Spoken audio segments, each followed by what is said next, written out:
Buenas tardes, compañeros y profesor. Nuestro tema son los antidiabéticos orales y el fármaco que se eligió fue la canaglifloxina. El grupo está compuesto por Janfred León y mi persona, Valeria Mar. Nosotros les vamos a hablar sobre las características bioquímicas, aspectos fisiológicos, patológicos, mecanismos de acción y el reto que serían las interacciones. Con respecto a la introducción, un antidiabético oral va a ser un fármaco que se administra por vía oral, como bien lo dice, y va a actuar disminuyendo los niveles de de glucemia, por lo que también va a funcionar como un hipoglucemiante. La diabetes mellitus, bueno, estos fármacos están indicados para la diabetes mellitus tipo 1, para la acidosis y coma diabético. En la diabetes mellitus no dependiente de la insulina, que sería la de tipo 2, en casos de acidosis y coma diabético, para la fiebre, la infección, cirugía, quemaduras, traumatismo. También en embarazo cuando no se logra el control glucémico con hipoglucemiantes orales. Con respecto a las características bioquímicas de los contrasportadores de sodio-glucosa, el primer paso va a ser la reabsorción de la glucosa de la orina, que va a implicar el transporte de la glucosa desde los túbulos a los capilares peritubulares a través de las células epiteliales tubulares. Y esto se logra, como ya lo dije, con la familia de los contraportadores sodio-glucosa tipo 2. Los transportadores de sodio-glucosa van a incluir una variedad de proteínas de membrana que van a actuar en el transporte de la glucosa, aminoácidos, vitaminas, iones y osmolitos a través de la membrana del borde en el cepillo de los túbulos renales proximales, así como en el epitelio intestinal. Los receptores SGLT van a ser portadores de glucosa y sodio y van a obtener energía por medio del transporte de la glucosa al acoplarla al gradiente electromecánico de sodio. El receptor tipo 1 y 2 son los más abundantes en el organismo. Los receptores tipo 1 poseen alta afinidad y baja capacidad. Estos transportan dos moléculas de sodio y una molécula de glucosa. La canagliflozina inhibe el transporte de sodio-glucosa 2, es decir, los SGLT2, que se encuentra principalmente en el túbulo proximal de la nefrona.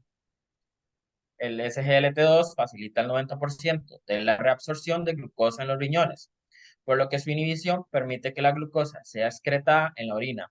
Esa excreción permite un mejor control glucémico y potencialmente una pérdida de peso en pacientes con diabetes mellitus tipo 2.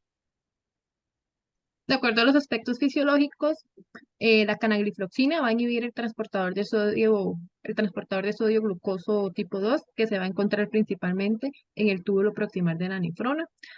Los transportadores de sodio glucoso tipo 2 van a facilitar el 90% de la reabsorción de la glucosa en los riñones, por lo que su inhibición va a permitir que la glucosa sea excretada en la orina. Esta excreción va a permitir que haya un mejor control glucémico y potencialmente una pérdida de peso en pacientes con la diabetes mellitus.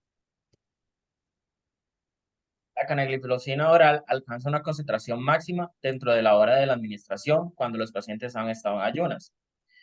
Cuando los pacientes han consumido una comida rica en grasa, el tiempo de la concentración máxima aumenta hasta 2 horas y la concentración máxima disminuye a la mitad, aunque no es necesario ajustar la dosis. Además, se recupera en la orina con el 1,6% de la dosis inalterada por el metabolismo. El 21% de la dosis se excreta en las heces y el 15% de la dosis permanece inalterada por el metabolismo. De acuerdo a los aspectos patológicos, la inhibición de las SGLT2 puede reducir los niveles de la glucosa plasmática al disminuir el TM de la glucosa, lo que se va a traducir en un aumento de la excreción urinaria de la glucosa.